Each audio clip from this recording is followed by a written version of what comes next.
بہت آسان ہے، مولویوں نے بہت مشکل بنا دیا جی. ہمیں یہ بھی سننے کو ملتا ہے جی. پھر ہم جس زمانے میں موو کر رہے ہیں، اس میں جس طریقے سے میڈیا وار ہمارے پیش نظر ہے، اس میں واقعتاً دین پر عمل کرنا بہت مشکل بنا دیا گیا ہے، یا ایٹ لیسٹ کوششیں کی جا رہی ہیں. میرے قابل احترام سامعین اور سامعات، ہم آج کی اس گفتگو میں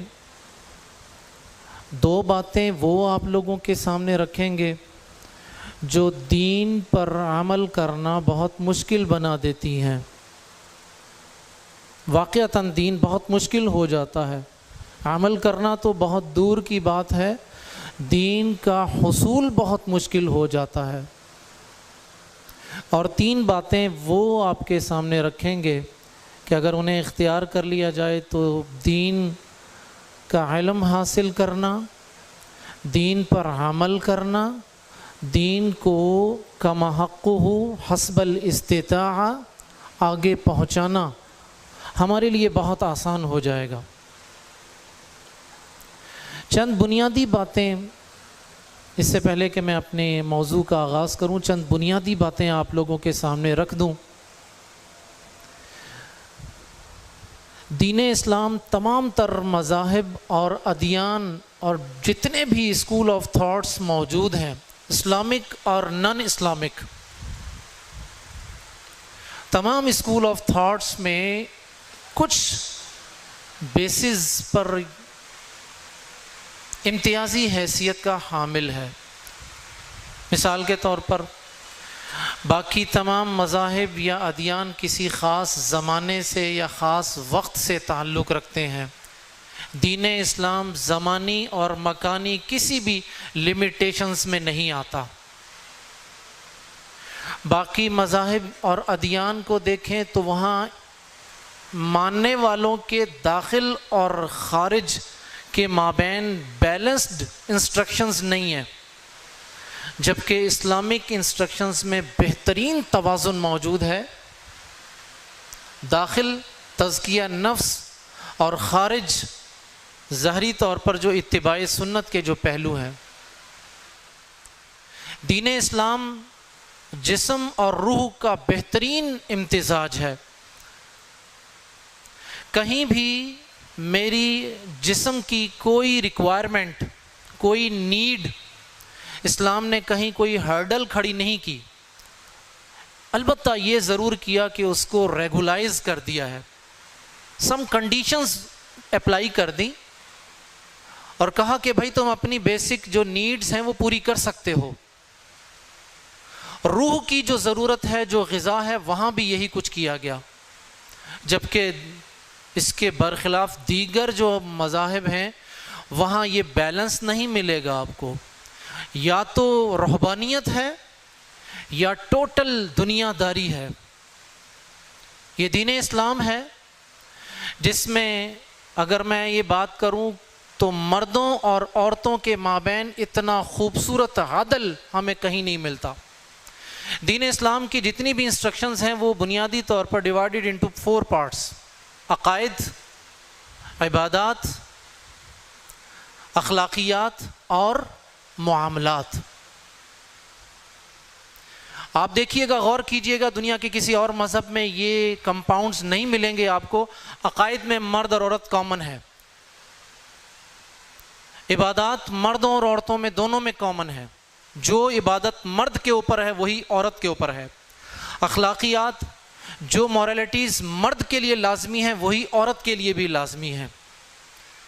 معاملات میں آ کر کچھ نیچر آف جاب کا فرق ہوتا ہے کہ عورت کی ڈیوٹیز الگ ہیں اور مرد کی ڈیوٹیز الگ ہیں. لیکن یہ چیز کامن ہے کہ دونوں اپنی اپنی فیلڈ میں اپنی اپنی ڈیوٹیز کو اینی ہاؤ ادا کریں گے. میں چھوٹی سی ایک غلط فہمی کا یہاں پر ازالہ کرتا چلوں. ہمارے یہاں مشہور ہے کہ جی جب ہم اپنے بھائی بیٹے کے رشتے کے لیے نکلتے نا تو ہمارے وہ فوراً حدیث ہمیں یاد آ جاتی ہے. کون سی حدیث یاد آتی ہے جی؟ تنکح المرأۃ لاربع، کہ یہ عورت سے 4 خوبیوں پر نکاح کیا جاتا ہے. بھائی وہ 4 خوبیاں ہم سب مردوں کو یاد ہوتی ہیں. پھر ہمیں یہ بھی بتایا جاتا ہے جی کہ فظفر بذات الدین، بھائی عورت کون سی منتخب کرنی ہے؟ دیندار عورت. میرے قابل احترام سامعین اور سامعات، اسلام بہترین بیلنسڈ انسٹرکشنز دیتا ہے. اگر عورت کے لیے یہ دیا تو مرد کے لیے بھی کچھ ایسا ہی ہے. ایک حدیث ہے، اس کے الفاظ یہ ہیں: اذا اتاکم من ترضون دینہ وخلقہ فزوجوہ. عورت کے لیے صرف دینداری کی شرط رکھی ہے، مرد کے لیے دینداری اور صاحب اخلاق کا ہونا شرط کے طور پر لگا دیا گیا. یہاں دینداری تو یہاں بھی دینداری. لہٰذا یہ دین اسلام کی بنیادی خوبیاں ہیں. ہمارے سامنے یہ چیزیں ہوں، پھر ہمیں یہ بھی سمجھ میں آ جائے کہ دین، یہ جو نظریہ ہے، یہ سوچ ہے، یہ اللہ کا اختیار کردہ، اللہ کا پسندیدہ دین ہے. ان الدین عند اللہ الاسلام. بھائی اللہ کے نزدیک پسندیدہ دین کون سا ہے؟ اسلام ہے. ٹھیک ہے جی. اس کے علاوہ اگر ہم اور باتیں کریں تو دین مکمل ہو چکا ہے جی.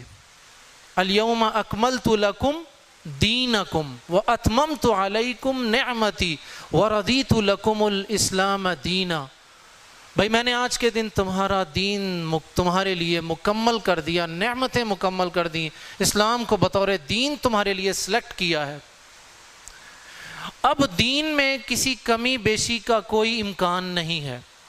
دین میں غیر نن اسلامک فیکٹرز کے ساتھ مشابہت حرام ہے.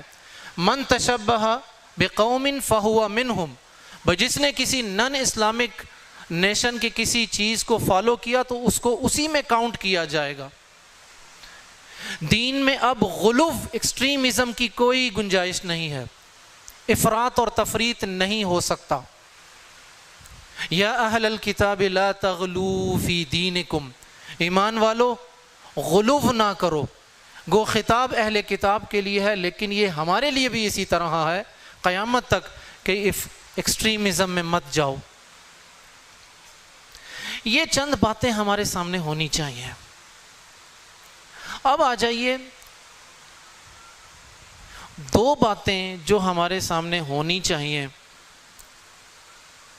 یہ 2 ایسے فیکٹرز ہیں جو دین کو ہمارے لیے مشکل بنا دیتے ہیں. نمبر 1، نفس. انسان کا نفس، انسان کا جی، انسان کا اپنی جو سوچ اور جو ہے کیفیت، وہ داخلی کیفیت. یہ فطرت ہے کہ انسان کا نفس جلدی فائدے تلاش کرتا ہے.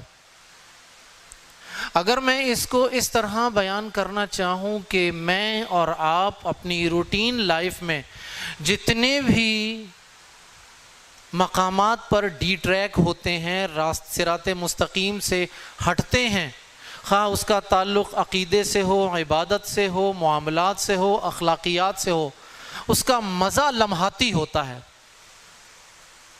10 منٹ، آدھا گھنٹہ، 1 گھنٹہ. اسموکنگ کتنی دیر رہتا ہے ذائقہ اسموکنگ کا مزہ آتا ہے؟ آدھا گھنٹہ، 1 گھنٹہ. زنا کتنی دیر مزہ رہے گا؟ آدھا گھنٹہ، 1 گھنٹہ. جتنے بھی گناہ ہیں، جتنے بھی انحرافی رویے ہیں، ہمارے منفی رویے ہیں، ان سب کے ساتھ یہ ہوتا ہے کہ ان کا مزہ یا لطف یا راحت، یا جس کو ہم اپنی دنیاوی اعتبار سے بینیفٹس کہتے ہیں، حالانکہ یہ بینیفٹس ہوتے نہیں ہیں، وہ لمحاتی ہوتے ہیں، وہ لمیٹڈ ہوتے ہیں ٹائم کے اعتبار سے، وقت کے اعتبار سے. لہٰذا ہوتا کیا ہے ہمارے پاس کہ جب ہم دین کو سمجھنا چاہیں، دین کو لینا چاہیں، عمل کرنا چاہیں، وہاں ہمارا نفس ہمارے سامنے ایک بہت بڑی ہرڈل بن کر کھڑا ہو جاتا ہے. اس لیے کہ ابتدا میں دین پر عمل کرنا، ابتدا میں کچھ مشقت ہے. صبح نماز کے لیے اٹھنا، بستر چھوڑنا واقعتاً بڑی مشقت والا کام ہے، تکلیف دہ کیفیت ہے، آرام سے نیند کو چھوڑنا، باہر آنا، لیکن کتنی دیر تک یہ رہتا ہے کام؟ صرف 10 منٹ، 15 منٹ، آدھا گھنٹہ بس۔ قرآن مجید میں اللہ تعالیٰ اسی رویے کی طرف اشارہ کرتے ہوئے کہتے ہیں کلا بل تحبون العاجلہ، بھائی لوگوں تم لوگ جلد حاصل ہونے والی چیزوں پر ریجھ گئے ہو، تمہیں ان جلدی فائدہ جلدی سے حاصل ہونے والے فائدے والی چیزوں نے اپنی طرف کھینچ لیا ہے۔ وَتَذَرُونَ الْآخِرَةَ، اور تم نے بعد میں آنے والی چیز کو تو چھوڑ ہی دیا جو کہ حتمی ہے، جو کسی ٹائم کی پابند نہیں ہے، جو لائف ٹائم ہے وہ۔ تو یہ جو نفس ہے نا، یہ سب سے پہلا ایشو ہمارے سامنے بنتا ہے۔ میں اس نفس کی فنی تفصیلات میں نہیں جاؤں گا، نفس امارہ، نفس لوامہ، نفس مطمئنہ، میں ان چیزوں میں تفصیلات میں نہیں جا رہا، لیکن ایک بات میں آپ لوگوں کو ضرور بتانا چاہوں گا، میرے قابل احترام سامعین اور سامعات، یہ بات میں حتمی طور پر کہہ سکتا ہوں کہ ہم میں سے ہر شخص بیسکس کے بارے میں تو جانتا ہے کہ کہاں وہ اپنے نفس کو فالو کرتا ہے اور کہاں اپنے نفس کی مخالفت کرتا ہے، ہر شخص کو پتہ ہے، اس کا وہ اظہار کرے یا نہ کرے یہ ایک الگ چیپٹر ہے، لیکن اسے پتہ ہوتا ہے اس بات کو۔ اب یوں سمجھیے کہ جس کام نیکی کے یا خیر کے کرنے میں جتنی مشکل ہے، اٹ مینس کہ ہمارے نفس میں اتنی ہی بڑی مقدار میں گڑبڑ موجود ہے، ایشوز ہیں۔ خیر اور شر کے یہ کشمکش شروع سے ہے، یہ آخر تک رہے گی۔ فَأَلْهَمَهَا فُجُورَهَا وَتَقْوَاهَا۔ نفس کے حوالے سے میں آپ کو ایک بنیادی بات بتاتا چلوں۔ ابو البشر آدم علیہ السلام روکا گیا تھا، لا تقربا هذه الشجرہ، درخت کے پاس نہیں جانا، چلے گئے، احساس ہوا غلطی ہو گئی۔ سورہ بقرہ میں ہے فَتَلَقَّى آدَمُ مِن رَبِّهِ كَلِمَاتٍ فَتَابَ عَلَيْهِ، آدم علیہ السلام نے اپنے رب سے کچھ کلمات سیکھے، اللہ نے ان کی توبہ قبول کی۔ سمجھنے والی بات یہ ہے کہ جب جہاں جس لمحے مجھے میرا نفس صراط مستقیم سے ذرا ہٹائے تو مجھے اپنے والد صاحب کے رویے کو فالو کرنا ہے۔ وہ کیا رویہ تھا؟ اس رویے میں کیا، کیوں، کیسے، اگر، مگر، چونکہ، چنانچہ، اللہ تجھے پتہ ہے مجھے پتہ نہیں تھا، اللہ ہوا نے بہکا دیا تھا، اللہ تجھے پتہ ہے کہ اگر مجھے تو پہلے سے انفارم کر دیتا تو میں نہیں کرتا، ایسا کچھ نہیں کیا۔ جہاں احساس ہوا وہاں فوری طور پر انکنڈیشنلی سرنڈر کیا اور کہا اللہ غلطی ہوگی، معاف کر دے، ربنا ظلمنا انفسنا وان لم تغفر لنا وترحمنا لنکونن من الخاسرین۔ تو میرے قابل احترام سامعین، سوچنے کی بات ہے، دنیا کا سب سے پہلا استاد اور سب سے پہلے شاگرد کے مابین جو سبق ہمارے سامنے آتا ہے وہ کیا ہے؟ نفس کے تحت کوئی غلطی ہو جائے، نفسانی خواہشات کے تحت، تو فوری طور پر رجوع کیجئے، واپس آئیے جہاں سے آپ کا سفر شروع ہوگا۔ سب سے پہلے استاد نے سب سے پہلے شاگرد کو سبق ہی یہ دیا تھا۔ یہ پہلی چیز آ گئی۔ دوسری چیز کیا ہے جی؟ شیطان، ابلیس۔ نفس میں وہ جلدی فائدے حاصل کرتا ہے، شیطان کو جلدی فائدے نہیں چاہیے۔ شیطان یہ چاہتا ہے کہ آپ اللہ سے دور ہو جائیں، آپ اخروی فلاح سے محروم ہو جائیں۔ یہ بالکل الٹ بات ہو جاتی ہے، نفس میں جلدی فائدے ہیں اور شیطان، کبھی کبھی میرا دل کہتا ہے کہ میں یہ کہوں کہ شیطان بہترین سائیکٹرسٹ ہے۔ ابن الجوزی رحمہ اللہ کی کتاب پڑھیے تلبیس ابلیس، ذرا پڑھیے اس کتاب کو۔ میں کہتا ہوں ابن الجوزی رحمہ اللہ اگر یہ ایک کتاب ہی لکھ جاتے اور سینکڑوں جو کتابیں نہیں لکھی انہوں نے، اگر وہ نہ لکھتے تو میں سمجھتا ہوں یہی کتاب ہی کافی تھی ان کی نجات کے لیے۔ اس کتاب میں وہ بتاتے ہیں کہ شیطان کس کیٹیگری کو کس طرح بہکاتا ہے۔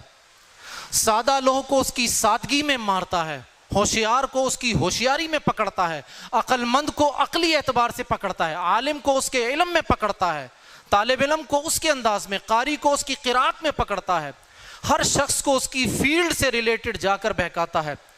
کسی کے پاس توحید ہے نا تو وہ کیا کہتا ہے توحید کے حوالے سے، ہاں توحید بہت اچھی ہے، وہ توحید میں ایکسٹریمزم اتنا آگے لے جاتا ہے کہ وہ گستاخ بن جاتا ہے، منحرف ہو جاتا ہے، جیسا کہ ہماری تاریخ گواہ ہے۔ بے شمار فرقے جو ہیں وہ توحید کو کما حق اختیار کرنے کی نہیں کر سکے تو گمراہ ہوئے۔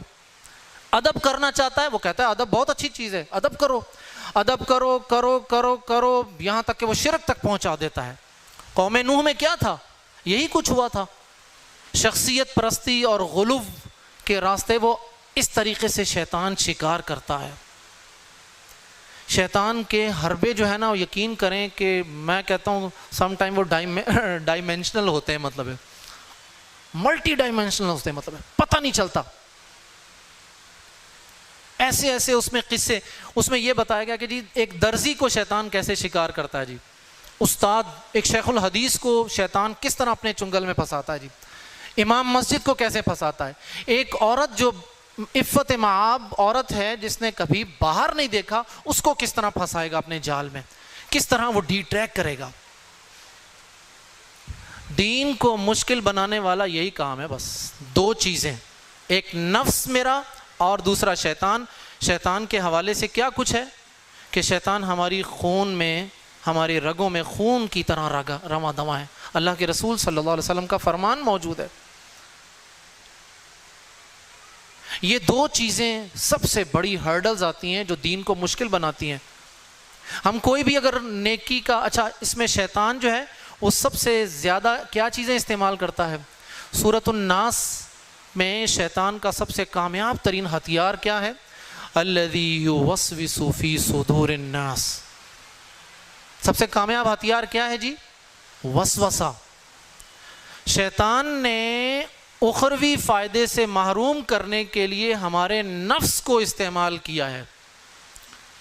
ہمیں عارضی فائدوں، ہمارے عارضی فائدے ان کو بڑا مزین کر کے ہمارے سامنے رکھا اور ہمیں اخروی فلاح سے محروم کرنا شروع کر دیا۔ تو سب سے کامیاب ترین جو ہتھیار ہے نا شیطان کا، جس میں عموماً ہم لوگ گرفتار ہوتے ہیں، الحفیظ والاما واعاذنا اللہ من ھذا، وہ یہ وسوسہ ہے جس کے بارے میں سورۃ الناس میں بتایا گیا۔ یہی وجہ ہے رسول اللہ صلی اللہ علیہ وسلم، میرے قابل احترام سامعین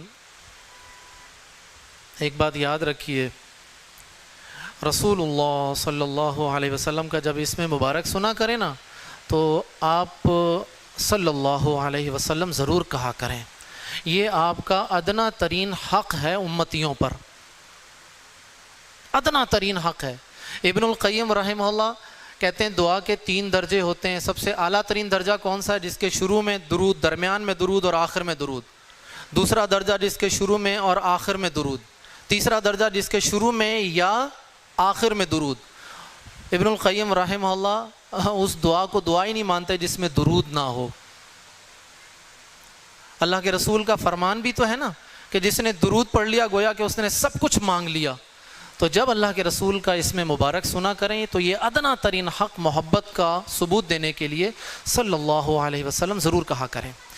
تو ہم بات کر رہے تھے شیطان وسوسے کے ذریعے شکار کرتا ہے، یہی وجہ ہے رسول اللہ صلی اللہ علیہ وسلم نے یہ سورۃ الناس اور سورۃ الفلق، ان دونوں صورتوں کی مسنون کیفیات اگر آپ اختیار کر لیں تو دین آپ کے لیے بہت آسان ہو جائے گا، اس لیے کہ جب آپ ان دونوں صورتوں کی مسنون کیفیات کو اختیار کریں گے تو پھر اللہ آپ کا محافظ ہوگا، آپ اللہ کی عافیت میں ہوں گے۔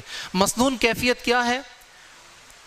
3 مرتبہ فجر کی نماز کے بعد، 3 مرتبہ صبح کے اذکار میں، بیٹے کاؤنٹ کرو ذرا، 3 اور 3 6، 1 مرتبہ ظہر میں، 1 مرتبہ عصر میں، کتنے ہو گئے؟ 8. 3 اور مغرب سے پہلے 3 مرتبہ شام کے اذکار میں، 8 اور 3 11. مغرب کی نماز میں کتنی دفعہ ہیں؟ 3 مرتبہ، 14 مرتبہ. عشاء کی نماز میں اور 1 مرتبہ یا 3 مرتبہ رات سوتے وقت.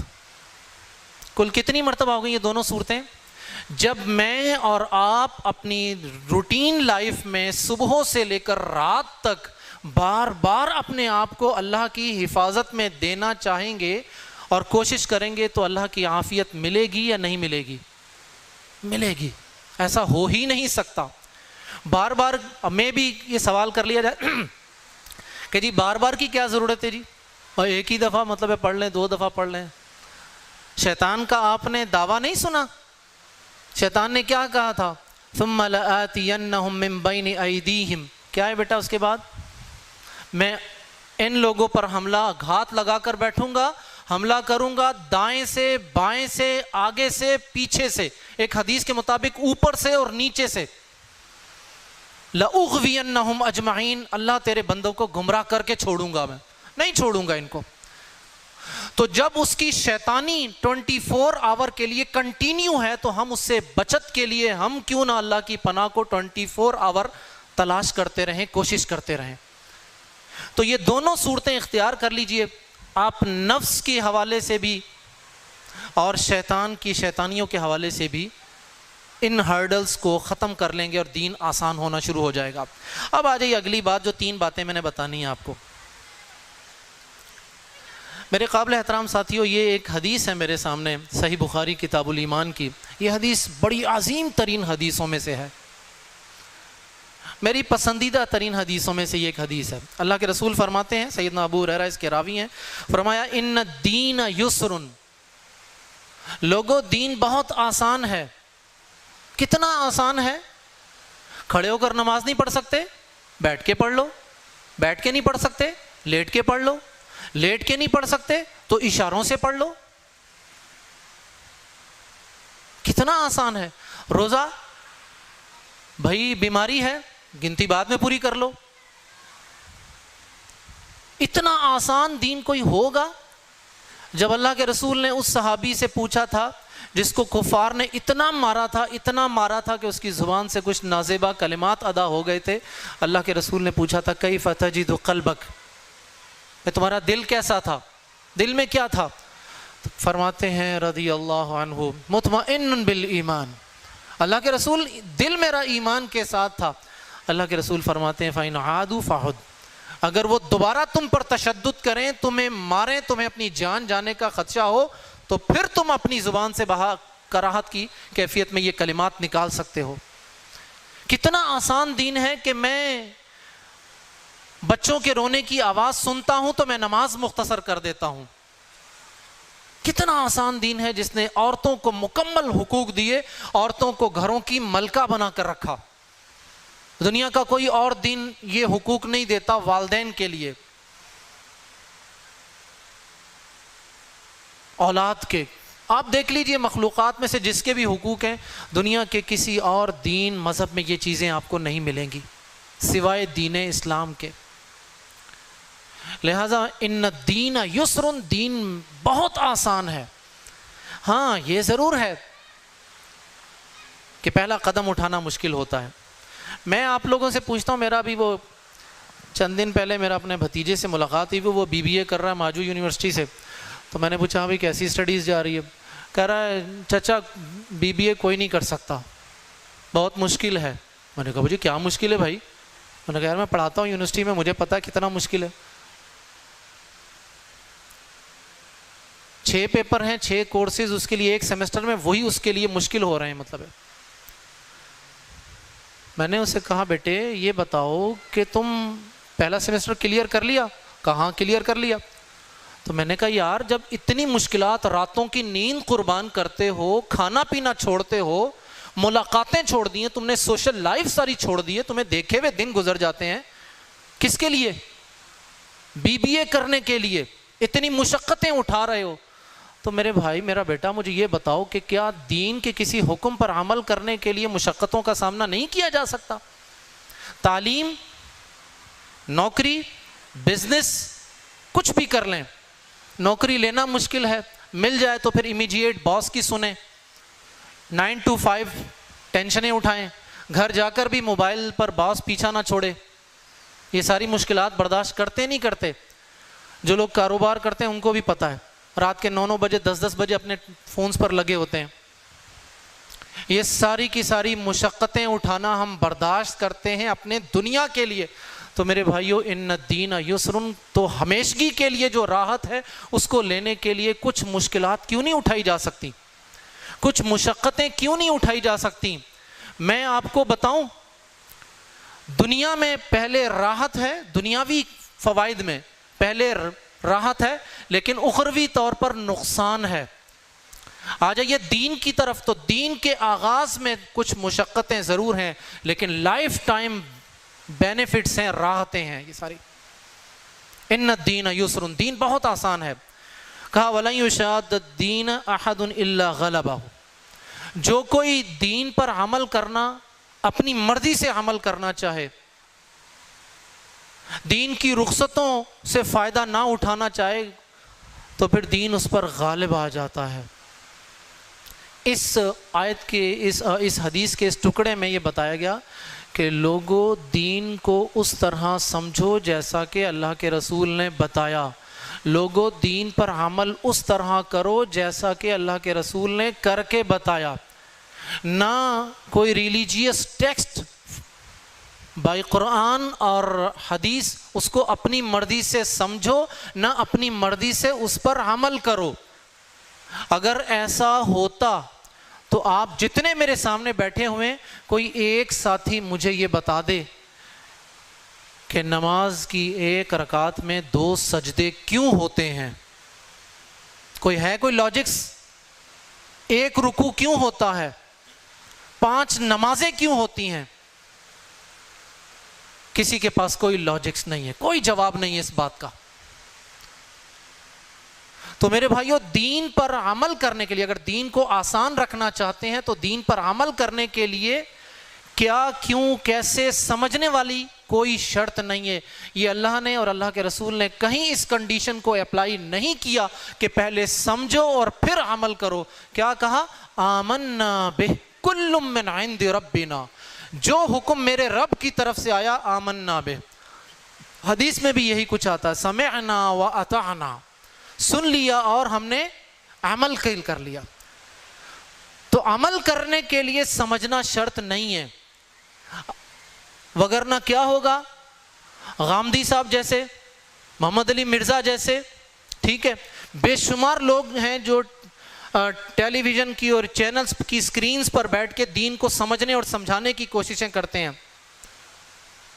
لیکن جب باری آتی ہے عمل کی تو پھر وہ کچھ ہوتا ہے کہ کچھ سال پہلے نا مجھے ایک چینل پر رمضان کی افطاری کا ایک پروگرام کے لیے بلایا گیا. میں نے زندگی میں ایک ہی پروگرام کیا ہے، اب میں چینل میں جاتا ہی نہیں ہوں. ہو گیا جی افطاری کا پروگرام، افطاری ہو گئی. میں نے پوچھا جی اور نماز کی جگہ نہیں تھی اس چینل میں کہیں. اور آپ لوگ جانتے ہیں کہ اس پروگرام کا ٹائٹل کیا تھا؟ نماز کی روح کیا ہے. نماز کی روح کیا ہے، اور اس چینل میں نماز پڑھنے کی جگہ نہیں تھی. پٹھان چوکیدار مجھے اپنے کمرے میں لے کے گیا تھا، وہاں میں نے نماز پڑھی تھی. دین بہت آسان ہے میرے بھائیوں، ہم اسے مشکل بناتے ہیں.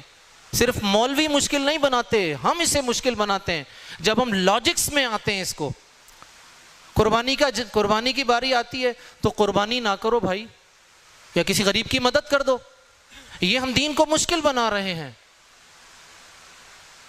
لہذا جب آپ دین کو عمل کرنے کے لیے لاجکس میں جائیں گے تو پھر دین آپ پر غالب آ جائے گا. دین سے لڑ کر آپ جیت نہیں سکتے، امپاسبل کہ آپ دین سے لڑ کے جیتیں. فَسَدِّدُوا، سیدھے راستے پر رہو. وَقَارِبُوا، صراط مستقیم کے قریب آؤ. وَأَبْشِرُوا، اچھی باتیں بتاؤ. وَاسْتَعِينُوا بِالْغَدْوَةِ وَالرَّوْحَةِ، صبح و شام. وَشَيْءٌ مِّنَ الدَّلَجَ، اور رات کی تاریکیوں میں کوشش کرو کہ جو چھوٹے چھوٹے کام ہیں ان کو لے سکو. یہاں اس حوالے سے میں آپ کو یہ بھی بتاتا چلوں کہ ہر شخص کو اپنی بیسک جو رسپانسبلٹیز ہیں اس کو پتہ ہونا چاہیے. جو رسپانسبلٹیز میری ہیں وہ آپ کی نہیں ہیں، جو آپ کی ہیں وہ میری نہیں ہیں۔ دین مشکل کب ہوتا ہے؟ کہ جب ہم اپنی لائبلٹیز، اپنی رسپانسبلٹیز کو چھوڑ کر کسی دوسرے کی رسپانسبلٹیز کو جا کر پکڑتے ہیں۔ پرابلمز کریٹ ہوتے ہیں اس وقت ہمارے لیے کہ جب ہم اپنی رسپانسبلٹیز کو کلیئر نہ کریں۔ فتوے بازی کرنا، فتوے دینا، یہ نوجوانوں کا کام نہیں ہے، یہ سوشل میڈیا کا مزاج ہی نہیں ہے، یہ ہمارے علماء کا کام ہے۔ واللہ مجھے اس فیلڈ میں تقریباً باقاعدہ پڑھتے پڑھاتے ہوئے، ویسے تو 30 سال ہو گئے لیکن باقاعدہ پڑھاتے ہوئے مجھے 22 سال ہو گئے، آج تک میں نے کبھی فتویٰ نہیں دیا، فتویٰ دینے کی ہمت ہی نہیں ہوتی۔ جب کوئی پوچھتا ہے میں اس سے یہ کہتا ہوں کہ یہ میری رائے ہے، فتویٰ آپ علماء سے لیں، کبار علماء سے۔ یہ نمبر ہے جی مفتی صاحب کا، ان سے جا کے نمبر لیں۔ ڈر لگتا ہے، لیکن ہمارا کیا حال ہے؟ ہمارے نوجوان جس طرح سوشل میڈیا پر چھوٹی چھوٹی چیزوں پر جس طریقے سے دست و گریباں ہوتے ہیں آپس میں باہم، اور فتوے لگا رہے ہوتے ہیں، ایک دوسرے کی توہین کر رہے ہوتے ہیں، لیگ پولنگ چل رہی ہے، تیرا عالم دین میرا عالم دین، یہ چیزیں چل رہی ہوتی ہیں، میرے بھائیو دین مشکل سے مشکل ہوتا چلا جائے گا۔ کیونکہ دین کیا ہے؟ محمد الرسول اللہ والذین معہ اشداء علی الکفار رحماء بینہم۔ دین محبتیں بانٹتا ہے، محبتیں کرنا سکھاتا ہے۔ وَيُؤْثِرُونَ عَلَىٰ أَنفُسِهِمْ وَلَوْ كَانَ بِهِمْ خَصَاصَةٌ۔ دین ایثار کا نام ہے، قربانیاں دینے کا نام ہے، دین چھیننے کا نام نہیں ہے، دین پرابلمز کریٹ کرنے کا نام نہیں ہے۔ دین کے تمام مظاہر دیکھ لیجئے جڑنے والی کیفیت میں ہے، اجتماعیت ہے۔ نماز اجتماعیت کے ساتھ، روزہ اجتماعیت، حج اجتماعیت، زکوٰۃ اجتماعیت۔ کون سی ایسی عبادت ہے جس میں اجتماعیت نہیں ہے؟ یہ دین کو آسان بنانے والے پہلو ہیں۔ جب ہم اس کام کو نہیں کریں گے، کون سے کام کو؟ فَسَدِّدُوا وَقَارِبُوا وَأَبْشِرُوا۔ اس کام کے لیے رسول اللہ صلی اللہ علیہ وسلم، میں ایک مثال دے کر اپنی گفتگو کے اختتام کی طرف آتا ہوں۔ ہماری جتنی بھی عبادات ہیں میرے قابل احترام سامعین، وہ سب کی سب ڈائمینشنز ہیں۔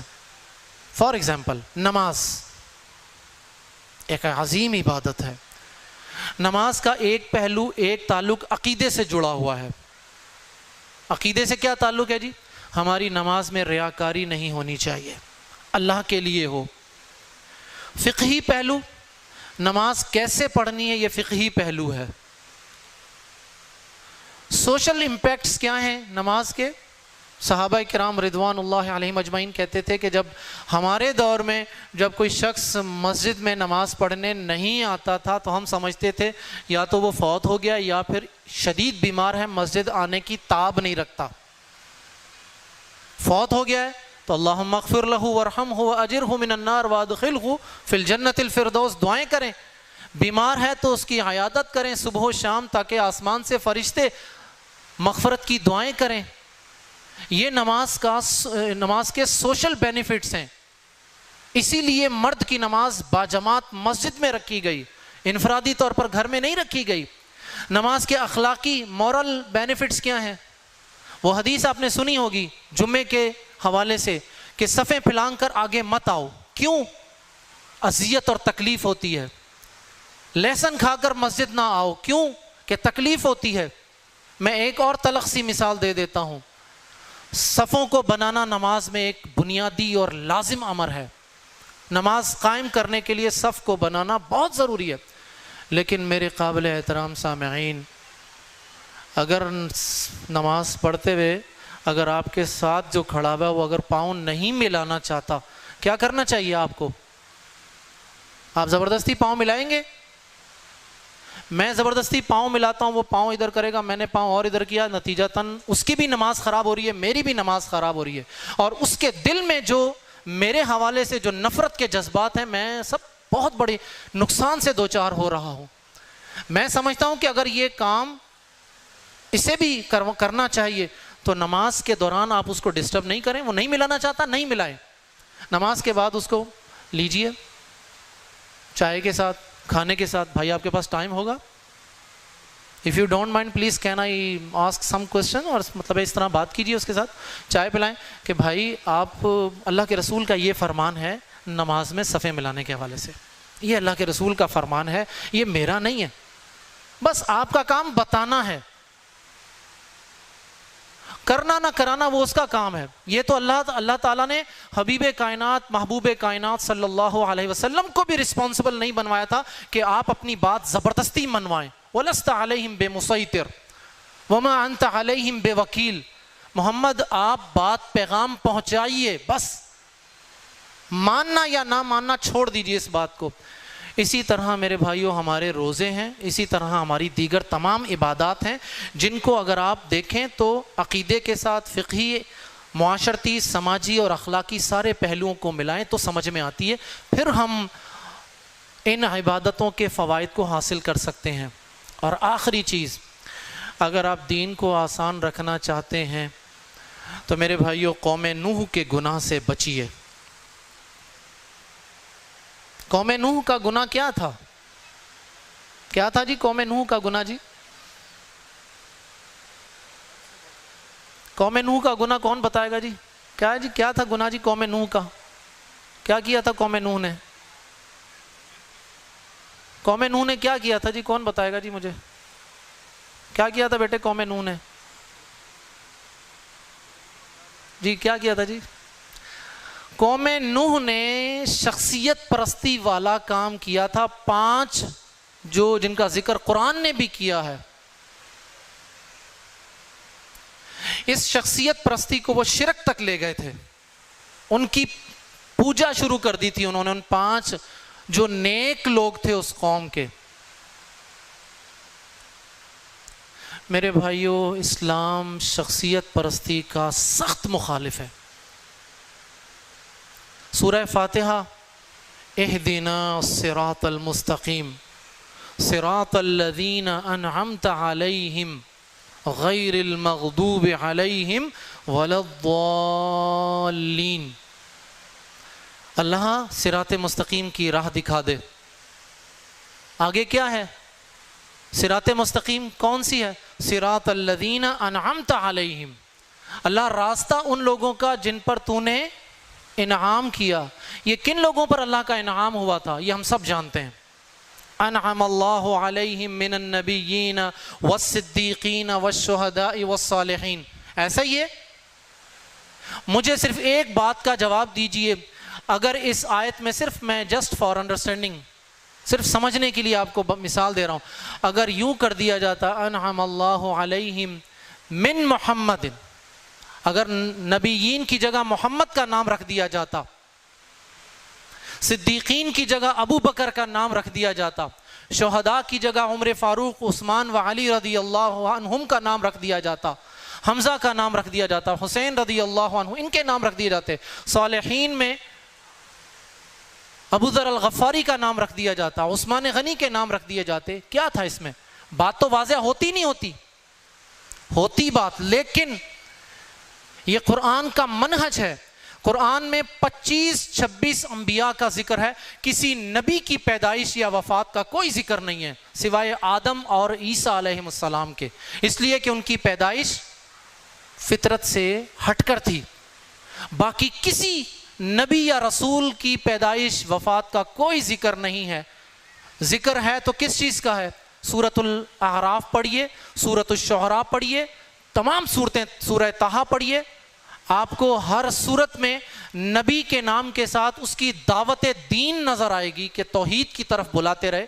وَمَا لَكُم مِّنْ إِلَٰهٍ غَيْرُهُ، کیا بات ہے، ایک اللہ کی عبادت کیوں نہیں کرتے ہو تم لوگ؟ تو کنسنٹریشن کس چیز پر ہے؟ دعوت پر۔ یہاں بھی یہی بات کی گئی میرے بھائیوں، شخصیت پرستی والا معاملہ نہیں رکھا گیا۔ لَقَدْ كَانَ لَكُمْ فِي رَسُولِ اللَّهِ، کیا ہے اس کے بعد؟ اسوۃ حسنہ۔ اگر اس آیت کو، رسول اللہ سے مراد کون ہے یہاں پر؟ محمد مصطفیٰ صلی اللہ علیہ وسلم۔ اگر اس آیت کو یوں کر دیا جاتا لَقَدْ كَانَ لَكُمْ فِي مُحَمَّدٍ أُسْوَةٌ حَسَنَةٌ، بات تو وہی ہے نا، لَقَدْ كَانَ لَكُمْ فِي أَحْمَدَ أُسْوَةٌ حَسَنَةٌ، بات تو وہی رہنی تھی، لیکن یہاں لفظ کیا لایا گیا؟ لَقَدْ كَانَ لَكُمْ فِي رَسُولِ اللَّهِ أُسْوَةٌ حَسَنَةٌ۔ قرآن شخصیت پرستی نہیں کروانا چاہتا۔ قرآن کیا کہتا ہے؟ ڈیزگنیشن کو ڈسکس کر رہا ہے، آبجیکٹیوز کو ڈسکس کر رہا ہے قرآن۔ آبجیکٹیو کیا ہے؟ توحید۔ آبجیکٹیو کیا ہے؟ رسول اللہ صلی اللہ علیہ وسلم کی اطاعت۔ اگر شخصیات کا معاملہ ہوتا تو میرے بھائیوں، رسول اللہ صلی اللہ علیہ وسلم کی وفات کے بعد ایشوز کیا تھے؟ خلافت کا ایشو آیا، تدفین کے حوالے سے ایشو بنے، ٹھیک ہے، قرآن کی جمع کے حوالے سے ایشوز بنے، لشکر اسامہ کو بھیجنے کے حوالے سے ایشوز بنے۔ قرآن کو جمع کرنے کے حوالے سے میں آپ کو بتاؤں کہ جب وہ مسیلمہ کذاب کے ساتھ جنگ میں 70 صحابہ حفاظ شہید ہوئے، سید عمر فاروق آتے ہیں اللہ کے ابو بکر صدیق کے پاس، کہتے ہیں ابو بکر قرآن جمع کر لیجئے۔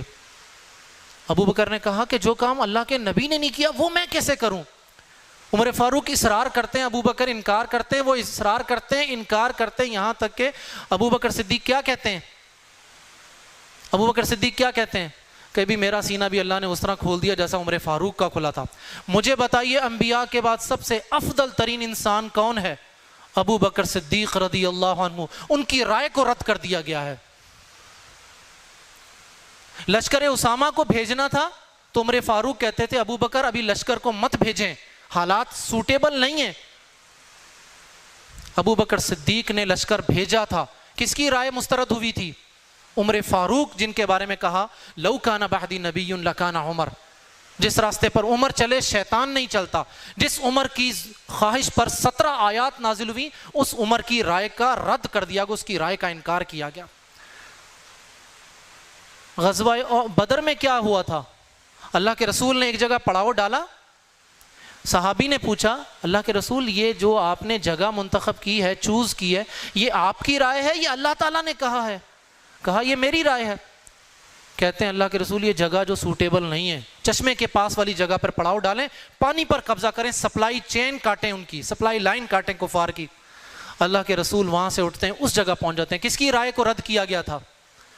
نبی کریم صلی اللہ علیہ وسلم کی۔ تو میرے بھائیوں، دین آسان کرنا چاہتے ہیں تو شخصیت پرستی سے بچیں۔ دین میں حاکمیت دلیل کی ہے، اور دلیل کس چیز کا نام ہے؟ قرآن مجید۔ دلیل کس چیز کا نام ہے؟ حدیث رسول اللہ صلی اللہ علیہ وسلم کی۔ دلیل کس چیز کا نام ہے؟ ان دونوں کی فہم جو سلف صالحین نے ہمیں دی ہے۔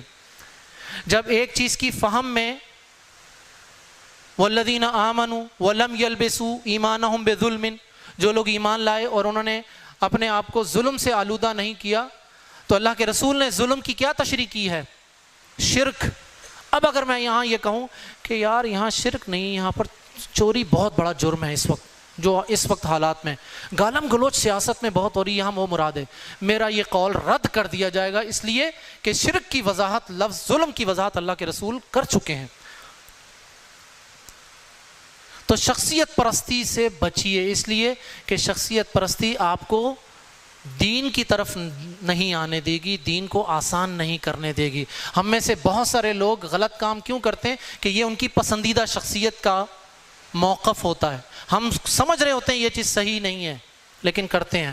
ہماری سیاست، ہمارا مذہب، ہماری سوشل، ہر جگہ آپ یہ دیکھ لیجئے، ہر جگہ کیا صورتحال ہے کہ جو ہماری پسندیدہ شخصیت کی بات ہے، اگر وہ مذہبی ہے تو وہ دین بن جاتی ہے، سیاست میں ہے تو وہ جمہوریت بن جاتی ہے، معاشرت میں ہو تو وہ ہمارے لیے حتمی ہوتی ہے، جو ہمیں پسند نہ ہو ہم اس کی بات نہیں سنتے، نتیجتاً دین کہیں پیچھے رہ جاتا ہے اور یہ دین مشکل بن جاتا ہے اس طرح ہمارے لیے۔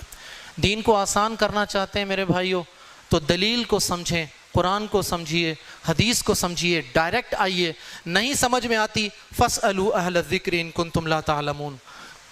مکان خریدنے کے لیے، گاڑی خریدنے کے لیے، کاروبار کرنے کے لیے فیس بک پر بہت سارے پیجز بنے ہوئے ہیں، اسٹیٹ ایجنسی کے پاس جاتے ہیں، شو رومز میں چکر لگائیں گے، 36 فون کریں گے، لیکن دین سمجھ میں نہ آئے تو ہم کچھ بھی نہ کریں۔ اتنی ہی محنت، اتنی ہی قد و کاوش وہاں بھی ہونی چاہیے تاکہ دین ہماری سمجھ میں آ جائے۔ واللہ بڑا لطف آتا ہے اس پر، سمجھ میں آ جائے تو کمال مزے آتے ہیں۔ مجھے ایک آخری ایک جملہ بتا دیجئے، قاری صاحب جو تراویح پڑھاتے ہیں، جس آیت کا ترجمہ آپ کو آتا ہوگا اس آیت میں آپ کی کنسنٹریشن کیا ہوتی ہے، خشوع اور خضوع کیا ہوتا ہے اس میں، اور جس آیت کی سمجھ میں نہ آتی ہو اس وقت آپ کا دماغ کہیں اور پہنچا ہوتا ہے۔ یہ ہے دین میں آسانی۔